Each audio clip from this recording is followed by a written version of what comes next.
몸에 좋으니 많이 먹어야지. 60세 넘어서 뇌를 위해 좋다고 믿고 매일 집어드시는 그 견과류가 사실은 내 기억력을 천천히 갉아먹고 있다면 어떨까요? 말끝이 자꾸 끊기고 방에 왜 들어왔는지 잊어버리고 머릿속이 뿌연 안개 낀 것처럼 멍한데 원인이 바로 건강간식이라고 믿어온 견과류라면 정말 억울하시겠죠? 지난주에도 한 분이 저를 찾아와서 이런 말씀을 하셨습니다. 매일 아침 견과류 믹스 한 줌을 꼬박꼬박 드셨는데 오히려 몸이 더 무겁고 머리가 멍해진다고요. 텔레비전에서 견과류가 건강에 좋다고 해서 열심히 챙겨 드셨는데 왜 이렇게 되는지 도무지 이해가 안 되신다는 겁니다. 알고 보니 그분이 드시던 건 소금과 설탕이 잔뜩 묻은 땅콩과 캐슈넛 위주의 믹스였습니다. 저는 30년 넘게 노인 뇌 건강과 치매를 연구해온 뇌노화 전문 박사 김정훈입니다. 수많은 어르신을 가까이에서 보면서 어떤 견과류는 약처럼 뇌를 살리고 어떤 견과류는 아무렇지 않은 얼굴로 염증과 혈당을 올려서 치매 위험까지 끌어올리는 모습을 반복해서 보았습니다. 연구들을 보면 똑같이 견과류를 먹어도 종류와 형태에 따라 뇌기능 점수가 좋아지기도 하고 오히려 염증과 대사 이상이 악화되기도 합니다. 한국식품영양학회 자료를 보면 같은 양의 견과류라도 종류에 따라 혈당 반응이 두세 배 차이 나는 경우도 있습니다. 그래서 오늘은 딱 정리해서 말씀드리겠습니다. 치매로부터 뇌를 지켜주는 견과류 뇌, 그리고 60세 이후에는 정말 조심해야 할 견과류 뇌. 무엇을 매일 한두 알씩 챙겨야 하고 무엇을 과감히 줄이거나 멈춰야 하는지 큰 그림을 잡아드리겠습니다. 영상 끝부분에서는 제가 현장에서 가장 주의하라고 말씀드리는 치매 위험과 특히 연관이 많은 견과류 하나를 따로 짚어드릴 겁니다. 많은 집 찬장에 이미 들어있는 경우가 많아서 늘 마음이 쓰이는 녀석입니다. 이 부분을 놓치시면 정말 아까우실 겁니다. 지금 이 글을 어느 곳에서 어떤 시간에 보고 계신지 궁금합니다. 거실 소파이신지, 주방 식탁인지, 혼자 계신 방인지 댓글로 남겨주시면 다음 내용을 준비할 때 큰 도움이 됩니다. 요즘 집에서 자주 드시는 견과류는 무엇인지 함께 적어주실 수 있을까요? 제가 가장 잊기 어려운 분이 한 분 계십니다. 70대 중반 아버지를 모시는 딸이 어느 날 저를 찾아와서 이렇게 이야기했습니다. 요즘 아버지가 말을 하시다가 단어를 자꾸 놓치고 신문을 읽다가도 금방 내용이 머리에 남지 않는다는 겁니다. 치매가 시작되는 건 아닌지 밤마다 걱정이 되어 잠을 설친다고 하셨습니다. 그래서 그 딸분이 본인이 열심히 검색해서 몸에 좋다는 견과류 믹스를 대용량으로 사서 하루에도 몇 번씩 챙겨드렸다고 했습니다. 땅콩, 캐슈넛, 마카다미아, 잣까지 색깔 예쁘게 섞인 한 통을 늘 식탁 위에 올려두고 말이죠. 아침에도 한 줌, 오후에도 한 줌, 텔레비전 보실 때도 한 줌씩 드시게 했답니다. 그런데 이상하게도 몇 달이 지나자 아버님의 뱃살은 조금씩 늘고 식후에 더 졸려하시고 머리가 더 무거워졌다고 했습니다. 좋은 일을 한다고 생각했는데 오히려 상태가 나빠지니 속상하고 혼란스러웠다고 합니다. 분석을 해보니 뇌를 지켜주는 견과류보다는 오히려 염증과 혈당을 올리기 쉬운 견과류 위주로 드시고 계셨던 겁니다. 양도 많았고 소금과 설탕이 잔뜩 묻어 있었죠. 이 이야기를 끝까지 들어야 전체 흐름을 알 수 있습니다. 그래서 저는 그 딸과 약속을 하나 했습니다. 집에 있는 견과류를 전부 꺼내서 세 무리로 나누는 겁니다. 매일 챙겨 먹을 것, 가끔만 먹을 것, 과감히 정리할 것, 그리고 브라질 너트, 호두, 아몬드, 피스타치오를 중심으로 간식통을 새로 채웠습니다. 처음에는 아버님이 낯설어 하셨지만 천천히 설득하면서 양도 줄이고 종류도 바꿔나갔습니다. 딱 두 달이 지나자 78세 이용호님은 식후에 머리가 덜 멍하고 밤에 잠이 조금 더 깊어진 느낌이 든다고 말씀하셨습니다. 대화할 때 단어가 덜 끊기고 신문기사를 읽고도 내용이 조금 더 기억난다고 하셨어요. 딸분은 눈물을 글썽이면서 이렇게 작은 변화가 이렇게 큰 차이를 만들 줄 몰랐다고 하셨습니다. 이런 중요한 정보를 더 많은 분들이 알 수 있도록 구독과 좋아요로 응원해주세요. 끝까지 보시면 왜 지금 당장 여러분의 작은 습관을 바꿔야 하는지 분명하게 깨닫게 되실 겁니다. 오늘 이 영상에서 말씀드린 내용은 여러분의 뇌건강 관리 방식을 완전히 바꿀 수 있는 중요한 지혜입니다. 이 이야기를 끝까지 듣고 실천하셔야만 진정한 변화를 경험할 수 있습니다. 마지막에 나올 견과류 보관법과 실천 루틴을 모르시면 지금까지의 노력이 의미 없어질 수 있어요. 그러니 꼭 끝까지 함께 해주세요. 이렇게 작은 변화만으로도 달라질 수 있습니다. 이제 본격적으로 치매로부터 뇌를 지켜주는 견과류 4가지부터 하나씩 차근차근 짚어보겠습니다. 치매를 늦추는 뇌보호 견과류 4가지와 똑똑한 섭취. 원칩 브라질 너트는 나이가 들수록 부족해지기 쉬운 셀레늄이 매우 풍부한 견과류입니다. 셀레늄은 뇌 세포가 녹슨 전선처럼 망가지는 것을 막아주는 해독 시스템을 움직이는 핵심 영양소입니다. 우리 몸에서는 글루타치온이라는 강력한 항산화 물질을 만드는데 이 과정에 셀레늄이 꼭 필요합니다. 여러 연구에서 셀레늄 수치가 낮은 노인은 기억력 검사가 더 나쁘고 치매 관련 단백질이 더 빨리 쌓인다는 결과가 반복해서 나오고 있습니다. 미국 국립노화연구소 자료를 보면 셀레늄 수치가 정상 범위 하단에 있는 어르신들이 10년 뒤 인지기능 저하 위험이 더 높게 나타났습니다. 제가 만난 예를 들면 67세 박성호님은 퍼즐도 하고 영양제도 챙기는데 머릿속 안개가 거치지 않는다고 호소하셨습니다. 아침에 일어나면 머리가 무겁고 낮에도 집중이 잘 안 되고 사람 이름이 자꾸 헷갈린다는 겁니다. 검사에서 셀레늄이 많이 부족했고 저는 복잡한 처방 대신 브라질 너트 하루 하나를 권했습니다. 석 주 정도 지나서 다시 배웠을 때 표정이 한결 맑아졌고 아침에 덜 무겁다는 말을 하셨습니다. 2달쯤 되니 퍼즐 푸는 속도도 조금 빨라졌고 손주 이름을 헷갈리는 일도 줄었다고 하셨어요. 작은 변화 같지만 본인에게는 삶의 질이 달라지는 경험이었다고 합니다. 섬세한 장점을 살리려면 하루 딱 한 알, 많아도 2알을 천천히 꼭꼭 씹어 드시면 됩니다. 아침 식사와 함께 드시거나 오전 간식으로 드시는 것이 좋습니다. 껍질째 냉장 보관하는 것이 좋고 다른 견과류와 달리 많이 먹는다고 더 좋은 음식이 아닙니다. 브라질 너트 한 알에는 하루 필요량의 거의 100%가 들어있기 때문입니다. 너무 많이 드시면 셀레늄 과잉이 될 수 있어서 절대 과량 드시지 말고 갑상선 문제나 약을 드시는 분은 전문가와 상의하면서 시작해 주시기 바랍니다. 손톱이 약해지거나 머리카락이 빠지는 증상이 나타나면 바로 중단하고 상담을 받으셔야 합니다. 혹시 집에 브라질 너트가 있다면 지금부터 하루 한 알 습관 시도해 보실 생각이 드시나요? 호두는 겉모양부터 뇌를 닮았죠. 우연 같지만 실제로 뇌 세포를 보호하는 좋은 지방과 항산화 물질을 듬뿍 품고 있습니다. 식물성 오메가 지방이 풍부해서 신경세포의 막을 부드럽고 유연하게 유지해주고 폴리페놀 성분이 뇌 속 염증을 줄여줍니다. 일부 연구에서는 호두를 자주 먹는 어르신이 그렇지 않은 분들보다 기억력과 집중력 검사 점수가 더 좋게 나왔다고 보고합니다. 특히 캘리포니아 대학 연구팀이 진행한 관찰 연구에서는 호두를 꾸준히 섭취한 그룹이 그렇지 않은 그룹보다 인지기능, 저하 속도가 느렸다는 결과가 나왔습니다. 72세 최미정님은 오후마다 과자와 빵을 간식으로 드시다가 호두 한 줌으로 바꾸고 난 뒤 서너 달 지나서 대화할 때 단어가 덜 끊긴다고 이야기하셨습니다. 혈당도 한결 안정됐고 얼굴에 자신감이 돌아왔습니다. 손주들과 이야기할 때도 예전보다 훨씬 또렷하게 대화가 이어진다고 기뻐하셨어요. 또 다른 분인 69세 정상처님은 오후만 되면 머리가 멍해서 낮잠을 자야 했는데 점심 후에 호두 5개 정도를 간식으로 드시기 시작하면서 오후 졸음이 확 줄었다고 합니다. 책도 조금 더 오래 읽을 수 있게 됐다고 하셨어요. 실천하실 때는 하루 반쪽 기준 7, 8개 작은 한 줌이면 충분합니다. 가능하면 생호두나 약하게 볶은 호두를 고르시고 설탕이나 꿀에 졸인 제품은 피하시는 것이 좋습니다. 치아가 약하시면 잘게 부숴서 요구르트나 두부 위에 올려 드시면 좋습니다. 샐러드에 뿌려 드시거나 아침 오트밀에 섞어 드셔도 됩니다. 반, 위장이 약하거나 체중 조절이 필요하신 분은 양을 더 줄이고 속이 더부룩해지지 않는지 꼭 살펴보셔야 합니다. 처음 드실 때는 서너 개부터 시작해서 몸이 적응하면 조금씩 늘려가는 것이 안전합니다. 어르신께서는 지금 간식으로 과자 한 봉지와 호두 한 줌 중 어느 쪽을 더 자주 선택하고 계신가요? 뇌 건강에서 빼놓을 수 없는 것이 혈당입니다. 알츠하이머를 제3형 당뇨라고 부를 정도로 혈당이 자꾸 출렁이면 기억을 담당하는 부위가 빠르게 위축된다는 결과들이 있습니다. 혈당이 높으면 뇌 속 혈관이 손상되고 염증이 생기고 결국 신경세포가 제대로 작동하지 못하게 됩니다. 아몬드는 식이섬유, 단백질, 좋은 지방이 함께 들어있어 식후 혈당이 갑자기 치솟는 것을 잡아줍니다. 식사와 함께 아몬드를 먹인 연구들에서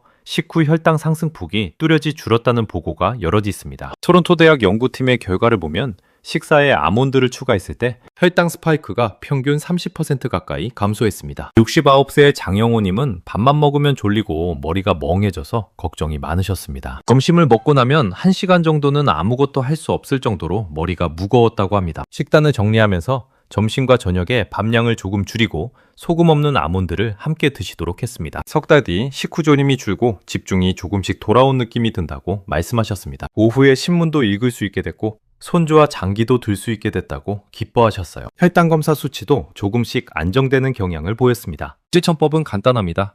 소금과 설탕이 묻지 않은 생아몬드나 구운 아몬드로 하루 15에서 20알 정도 밥이나 빵과 함께 드시고 너무 늦은 밤에는 피하는 것이 좋습니다. 아침 식사에 섞어 드시거나 점심 식사 중간에 몇 알씩 씹어 드시면 됩니다. 단, 견과류 알레르기가 있거나 콩과에 예민한 분, 위장이 약한 분은 꼭 조심하셔야 합니다. 처음에는 5알 정도부터 시작해서 몸의 반응을 보면서 늘려가시는 것이 좋습니다. 어르신은 혹시 달콤하게 코팅된 아몬드를 건강간식이라고 믿고 드시고 계시지는 않으신가요? 수면은 뇌가 스스로를 청소하고 고치는 시간입니다. 멜라토닌이라는 호르몬 분비가 줄어드는 예순 이후에는 잠들기도 어렵고 자주 깨는 분들이 많습니다.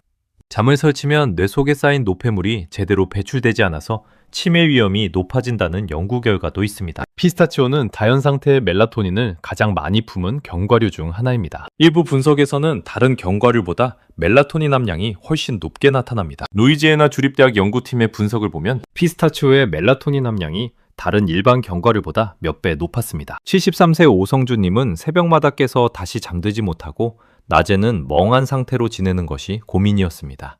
밤에 두세 번씩 깨고 한 번 깨면 다시 잠들기까지 1시간 이상 걸렸다고 합니다. 낮에는 피곤해서 소파에 누워만 있고 아무것도 하기 싫어졌다고 하셨어요.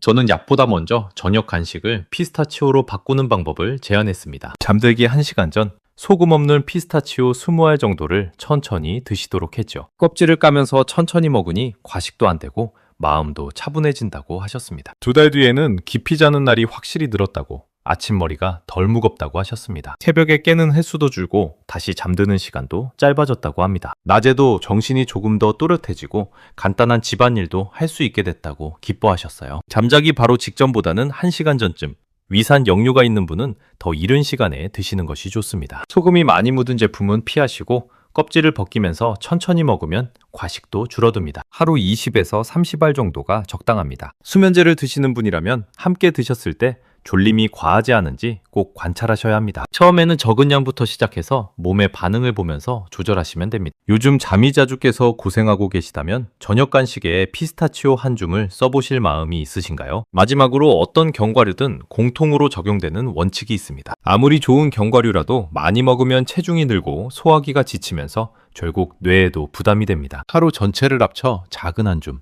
밥숟가락 2-3개 분량을 넘기지 않는 것이 좋습니다. 연구들도 대체로 적당량을 규칙적으로 먹을 때 뇌 보호 효과가 가장 안정적이라고 보고합니다. 하버드대학 공중보건대학원의 장기 추적 연구를 보면 견과류를 매일 적당량 먹은 그룹이 가끔 많이 먹은 그룹보다 건강 지표가 더 좋았습니다. 예를 들어 68세 김병호님의 경우 아침에 브라질 너트 하나에, 점심이나 오후에 호두와 아몬드 섞어서 한 줌, 저녁에는 피스타치오는 이틀에 한 번 정도만 드시는 패턴으로 조정했습니다. 그러자 속이 덜 더부룩하고 체중이 안정되면서 기억력도 함께 개선되는 경향을 보였습니다. 처음에는 하루에 3번씩 견과류를 마구 드셨는데 오히려 소화가 안 되고 체중이 늘었다고 합니다. 양과 종류를 조절하고 나니 몸도 가벼워지고 머리도 맑아졌다고 하셨어요. 실천할 때는 가공을 최소화한 제품, 소금과 설탕이 거의 없는 제품을 고르시고 식사와 함께 또는 식사 바로 다음에 드시는 것이 혈당과 위장에 좋습니다. 공복에 많이 드시면 속이 쓰릴 수 있으니 주의하세요. 고혈압, 신장질환, 지방간 등 기저질환이 있다면 양과 종류를 조절해야 하니 혼자 결정하지 마시고 꼭 담당 전문가와 상의해 주세요. 특히 신장질환이 있으신 분은 칼륨과 인 섭취를 조절해야 하므로 반드시 상담이 필요합니다. 어르신께서는 하루에 드시는 전체 견과류 양을 손으로 한 번에 잡아보신 적이 있으신가요? 이제 뇌를 도와주는 견과류를 살펴봤으니 반대로 60세 이후에는 왜 어떤 견과류를 조심해야 하는지, 그리고 어떻게 대체하면 좋은지 확장해서 알아보겠습니다. 예순 이후 반드시 조심해야 할 견과류 4가지와 안전하게 바꾸는 법당콩은 겉으로 보기에는 가장 친숙한 간식입니다. 어릴 때부터 먹어온 익숙한 맛이고 가격도 저렴하고 어디서나 쉽게 구할 수 있죠. 그런데 토양에서 자라는 특성 때문에 곰팡이 독소에 더 쉽게 노출됩니다. 이 독소는 아플라톡신이라고 하는데 간과 뇌에 부담을 주고 전신 염증 수치를 올리는 것으로 보고되어 있습니다. 염증이 전신에서 올라가면 결국 뇌에도 안개가 끼고 집중력이 떨어지는 방향으로 작용합니다. 세계보건기구에서도 아플라톡신을 발암물질로 분류하고 있습니다. 예를 들어 70세 윤정수님은 술안주 대신 건강을 생각해서 땅콩을 매일 몇 줌씩 드셨습니다. 저녁마다 텔레비전 보면서 한 컵씩 드셨는데 건강에 좋다고 생각하셨던 겁니다. 어느 시점부터 피곤함과 머리 무거움이 심해져 검사를 해보니 염증 지표와 간 수치가 함께 올라가 있었습니다. 땅콩 섭취를 중단하고 다른 견과류로 바꾼 뒤 서서히 안정되는 양상을 보였습니다. 2달쯤 지나니 아침에 일어날 때 몸이 한결 가벼워지고 식후 피로감도 줄었다고 하셨어요. 가능하면 땅콩을 매일 먹는 습관은 멈추시고 가끔 아주 소량만, 믿을 수 있는 곳에서 산 제품을 소금과 설탕이 없는 상태로 드시는 정도로 제한하시는 것이 좋습니다. 곰팡이 냄새가 조금이라도 나는 제품은 바로 버리셔야 하고 색이 변하거나 맛이 이상한 것도 절대 드시면 안 됩니다. 간질환이나 치매 위험이 높은 분은 되도록 다른 견과류로 완전히 대체하는 것이 안전합니다. 땅콩버터도 마찬가지로 주의하셔야 하고 특히 오래 보관한 제품은 더욱 위험할 수 있습니다. 요즘 드시는 땅콩이 혹시 소금과 설탕이 잔뜩 묻은 제품은 아닌지 한번 살펴보실 수 있을까요? 캐슈넛은 부드럽고 고소해서 한번 손이 가면 멈추기가 참 어렵습니다. 입에 착 감기는 식감 때문에 아이들 간식으로도 많이 드시고 요리에도 자주 들어가죠. 문제는 다른 견과류에 비해 탄수화물 비중이 높아서 예순 이후 인슐린 민감도가 떨어진 분들에겐 식후 혈당을 크게 올릴 수 있다는 점입니다. 일부 연구에서는 같은 양을 먹었을 때 식후 혈당 상승폭이 아몬드보다 훨씬 높게 나왔습니다. 영양학회지 자료를 보면 캐슈넛의 탄수화물 함량이 아몬드나 호두보다 2배 가까이 높습니다. 66세 조미자님은 건강에 좋다고 믿고 캐슈넛만 가득 담긴 간식통을 거실 테이블에 두고 드셨습니다. 손님이 오면 대접하기도 하고 혼자 계실 때도 텔레비전 보면서 한 줌씩 드셨다고 합니다. 넉 달 정도 지나자 체중이 늘고 식후의 졸림과 머리멍함이 심해졌습니다. 혈당 검사를 해보니 식후 혈당이 평소보다 많이 올라가 있었고 당화 혈색소 수치도 경계선에 걸쳐 있었습니다. 캐슈넛 양을 줄이고 아몬드와 호두 위주로 바꾼 뒤에는 혈당 수치와 피로감이 함께 좋아졌습니다. 체중도 서서히 줄고 오후 졸음도 확 줄었다고 하셨어요. 부득이하게 드실 때는 한 번에 5, 6알을 넘지 않도록 하고 단독 간식이 아니라 단백질과 채소가 포함된 식사와 함께 드시는 편이 낫습니다. 당뇨 전 단계나 당뇨를 가진 분이라면 매일 캐슈넛을 드시는 습관은 피하시는 것이 좋습니다. 특히 설탕이나 꿀에 졸인 캐슈넛은 혈당을 더욱 급격히 올리므로 절대 피하셔야 합니다. 카레나 볶음 요리에 들어간 캐슈넛도 양을 조절하시고 가능하면 다른 견과류로 대체하시는 것이 안전합니다. 어르신은 혹시 달콤하게 코팅된 캐슈넛을 마음껏 드시면서도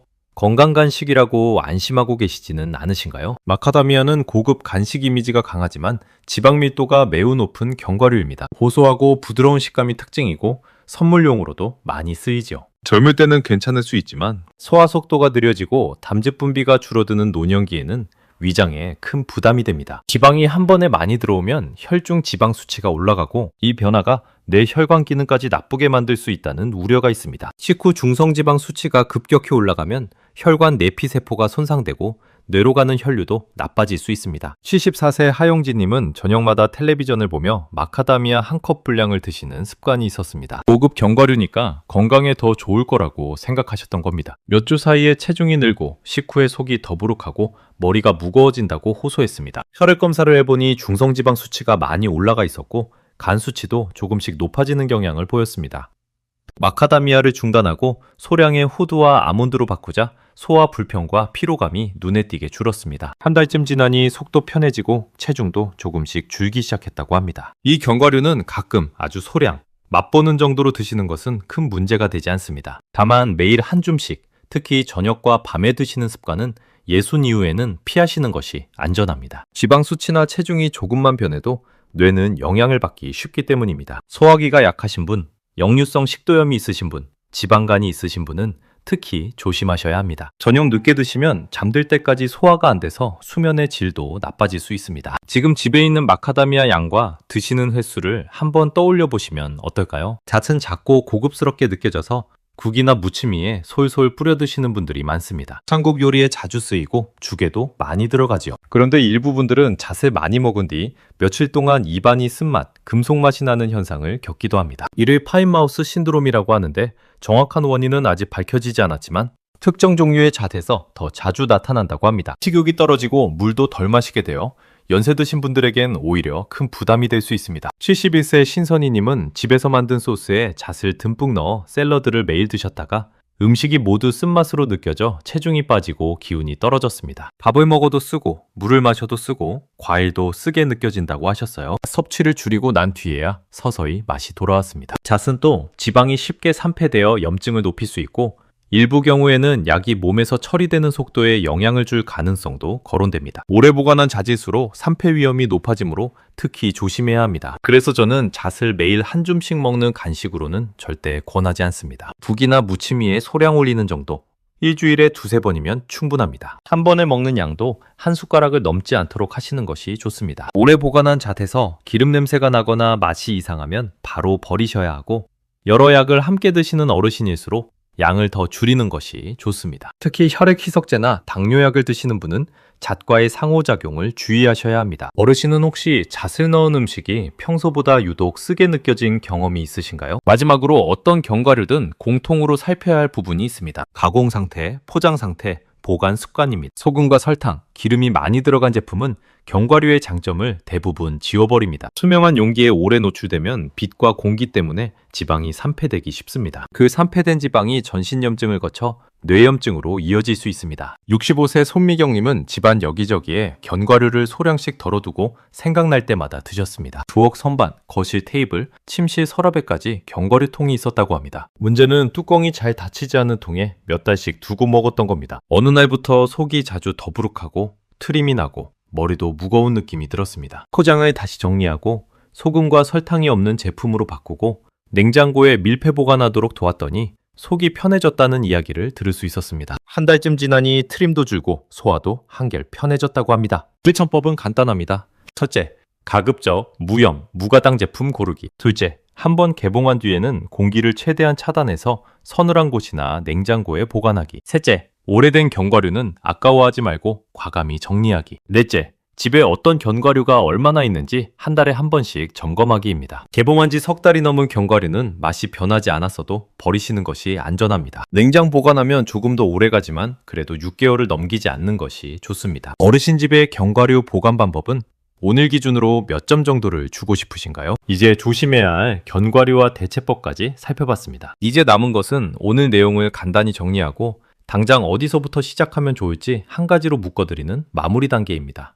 오늘 우리는 뇌에 도움이 되는 견과류와 예순 이후에는 조심해야 하는 견과류를 함께 살펴봤습니다. 많은 분들이 모든 견과류는 다 몸에 좋다고 믿으십니다. 그래서 땅콩, 캐슈넛, 마카다미아, 잣이 잔뜩 섞인 믹스를 소금과 설탕이 묻은 채로 마음껏 드시곤 합니다. 이것이 잘못된 상식입니다. 마트에서 저렴하게 파는 대용량 견과류 믹스를 사서 건강에 좋다고 믿으며 하루 종일 드시는 분들이 많습니다. 하지만 그 안에는 뇌를 지켜주는 견과류보다 오히려 혈당을 올리고 염증을 높이는 견과류가 더 많이 들어있는 경우가 많습니다. 반대로 브라질 너트, 호두, 아몬드, 피스타치오는 적당량만 잘 활용하면 뇌세포를 보호하고 혈당과 혈관을 지키고 깊은 잠을 도와주는 든든한 지원군이 될 수 있습니다. 똑같이 견과류를 먹지만 무엇을 어떤 형태로 얼마나 먹느냐에 따라 결과는 약과 독으로 갈립니다. 잘못 관리하면 어떤 일이 생길까요? 혈당이 자꾸 튀고 염증이 올라가고 체중이 늘면서 뇌혈관이 지치게 됩니다. 그러면 말이 자꾸 막히고 약속을 잊고 방금 들은 이야기가 금방 사라지는 일이 잦아집니다. 대화 중에 단어가 떠오르지 않아 머뭇거리고 손주 이름을 헷갈리고 오늘 먹은 점심 메뉴도 기억나지 않는 날이 늘어납니다. 반대로 제대로 관리하면 기억력 저하 속도를 늦추고 머릿속 안개가 조금씩 옅어지고 수면의 질이 차츰 나아집니다. 얼굴 표정이 밝아지고 대화가 조금씩 자연스러워지는 변화를 제가 현장에서 여러 번 봐왔습니다. 아침에 일어날 때 머리가 가벼워지고 오후에도 졸지 않고 활동할 수 있게 되고 밤에는 깊이 잠들어 숙면할 수 있게 됩니다. 오늘 당장 실천할 수 있는 제안은 딱 하나만 드리겠습니다. 지금 집에 있는 모든 견과류를 한 번에 식탁 위로 꺼내보시는 겁니다. 서랍, 선반, 냉장고, 찬장, 구석구석을 다 뒤져서 견과류를 모두 모아보세요. 생각보다 여기저기에 많이 있으실 겁니다. 그리고 이렇게 세 무리로 나누어 보세요. 하루 한두 번 꾸준히 먹을 뇌보호 견과류, 브라질 너트, 호두, 아몬드, 피스타치오, 가끔 소량만 먹을 견과류, 마카다미아, 잣, 정리하거나 아주 예외적으로만 먹을 견과류, 땅콩과 캐슈넛, 소금과 설탕, 기름이 많이 들어간 믹스 제품들. 이 작업을 한 번만 해두셔도 이후의 간식 습관이 완전히 달라집니다. 냉장고에 보관할 건 냉장고에, 버릴 건 과감히 버리고 앞으로 살 견과류 목록도 정리해보세요. 마트에 가실 때 이 목록을 들고 가시면 충동 구매를 막을 수 있습니다. 물론 이 내용이 개인별 진단을 대신하는 것은 아닙니다. 가지고 계신 질환, 드시고 있는 약에 따라서 알맞은 양과 종류가 달라질 수 있습니다. 꼭 담당 전문가와 상의하면서 본인에게 맞는 견과류 계획을 세워주시길 권합니다. 특히 여러 가지 약을 드시는 분이라면 반드시 상담이 필요합니다. 다음 시간에는 견과류 말고도 뇌를 깨워주는 아침 식사 습관과 치매를 늦추는 하루 시간표에 대해 구체적으로 풀어드리려고 합니다. 아침에 무엇을 어떻게 드시면 뇌가 가장 잘 깨어나는지, 실제 사례와 함께 정리해 보겠습니다. 점심과 저녁은 어떻게 먹어야 하는지, 간식은 언제 어떻게 드시는 것이 좋은지도 함께 알려드릴 예정입니다. 소중한 분에게 카카오톡으로 보내주시거나 페이스북에 공유해주세요. 이 정보 하나가 누군가의 생명을 구할 수 있습니다. 특히 치매가 걱정되시는 분들에게는 더욱 중요한 정보입니다. 구독과 좋아요, 알림 설정까지 해주시면 앞으로 더 많은 뇌건강 정보를 놓치지 않고 받아보실 수 있습니다. 마지막으로 여쭙고 싶습니다. 오늘 내용을 들으시면서 나는 여기부터 한 가지는 꼭 실천해봐야겠다 하는 부분이 있으셨나요? 댓글로 어르신의 현재 견과류 습관과 앞으로 바꾸고 싶은 점을 한 줄 남겨주시면 다음 내용을 준비하는데 큰 힘이 됩니다. 오늘부터 건강을 위해 실천하고 싶은 다짐을 적어주시면 다른 시청자분들에게도 큰 힘이 됩니다. 여러분의 작은 실천이 건강한 노후의 시작입니다. 건강한 노후는 선택입니다. 오늘부터 올바른 선택을 하세요. 감사합니다.